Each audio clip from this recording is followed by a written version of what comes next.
Other drivers just hang on to the steering wheel and you put your head down a little bit, and you just have a way of making it all seem very calm. Do you really have time to do that? Yeah, you You're do. going at those yeah, speeds? It's surprising. You get used to it. Yeah. It's your job, it's your living. Well, look, should we see you? You are mad. You are mad, you think? This guy says I'm mad. This guy does stunts with quad bikes. Quad bikes, yeah. Well, we must say, if you've got a quad bike at home, we have to say this, you clearly mustn't even think about doing what you're going to see. No, definitely not. He makes his run up and opens the throttle.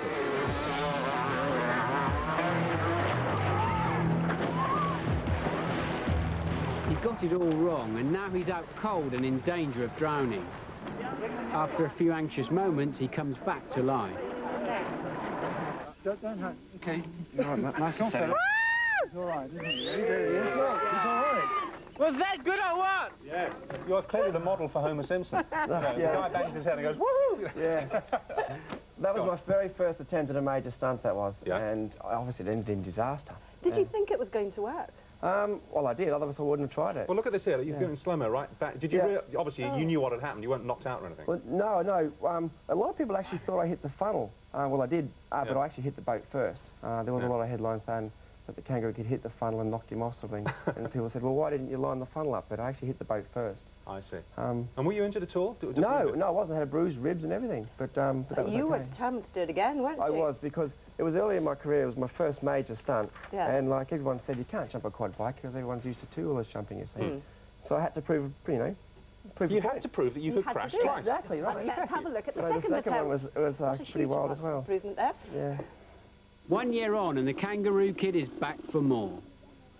There's a new ramp, but it's been built too high. Still, he goes ahead with the jump.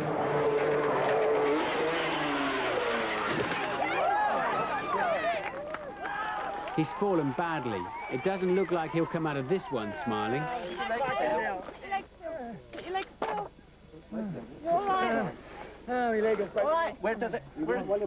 He's conscious, but his left leg is badly damaged.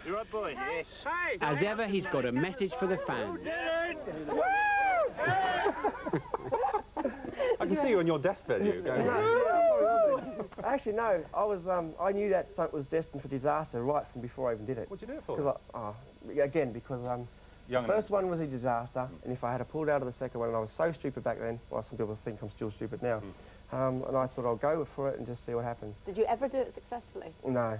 Well, I got over the boat. At least they fixed the boat up, and it was actually bigger the second time because they fixed it. So it's sort of successful. Yeah. So you overshot there? No, I actually landed where I was supposed to land, exactly where I was supposed to land. So that's not what was supposed to happen? No, I was supposed to land on the bike, though. It just went totally wrong. The ramps are just way too big, and it just a totally disaster. And you actually damaged yourself quite badly, didn't you? I did, yeah. I ripped my left leg out, in the knee joint. Oh, do you want to see a wobble? Yeah, go on. See a wobble. Oh, yeah. What's this? My party trick. There you go. Oh, no! Jeez. And I wear a special knee brace on my leg when I'm jumping now to keep it together, you see. I've had all these operations and I've got a lot of scars on my legs. You have to be born to want to do this kind of thing, don't you? You do, you definitely do, yeah. Well, you've given us a good laugh. Thank you very much. Let's get back to the series. It started on, what, was it Monday? Yeah, it's the second series. That's right, of 6. It started earlier in the year. We just did 2 pilots to transmission, and suddenly we've done 14 shows this year. It's gone really well. It's must-watch telly. Do you have a rule that you'll only show stuff where people walked away, or at least, survived and were okay? Oh, absolutely. That's the whole essence of the show. You can't have people dying. It's got to be... I think people can relate to it if it's a car crash, or something, but the big thing is that people have got to escape. Well, this is the one that made me kind of fall off the sofa on Monday night. And really, I watched it. I couldn't believe that a guy walked out of this, but let's have another look at it. The replay shows how he's forced off the track and into a terrifying series of somersaults, bouncing up to 20 feet into the air.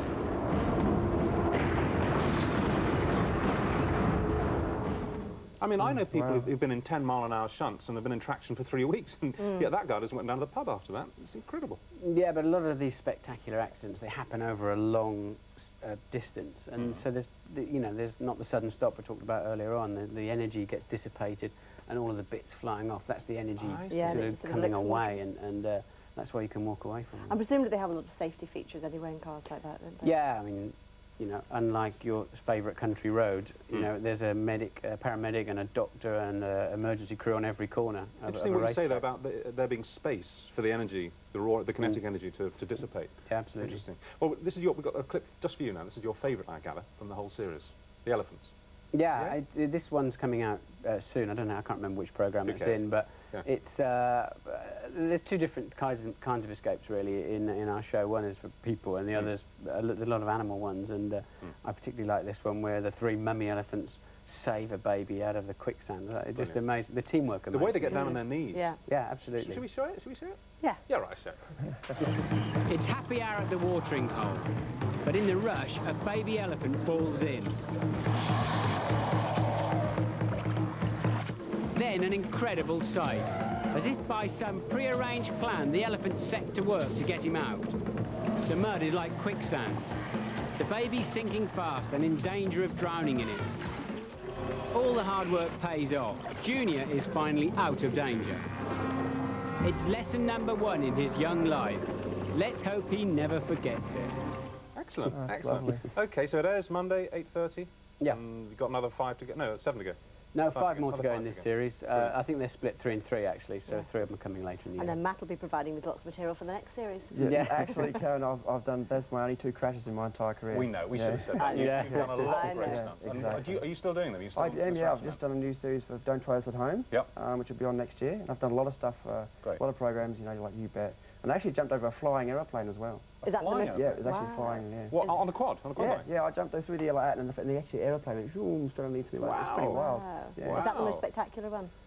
No, I like to make my stunts spectacular in a different way, not the distance or anything. It's just the combining different action together. Hang on, where were you? I mean, where was we on a very high ramp or something? No, no, it was just the ramp was only 6 feet high. So the plane's flying at 0 level? Yep, it was about 4 foot off the ground, and I hit the ramp at about 80 mile an hour, and the plane was doing about 130, and as I flew through the air, the plane, we timed it so the plane went right underneath me, and I actually had a helmet camera on, and I looked down, and on the vision, you can see the plane go straight underneath me. It's pretty wild.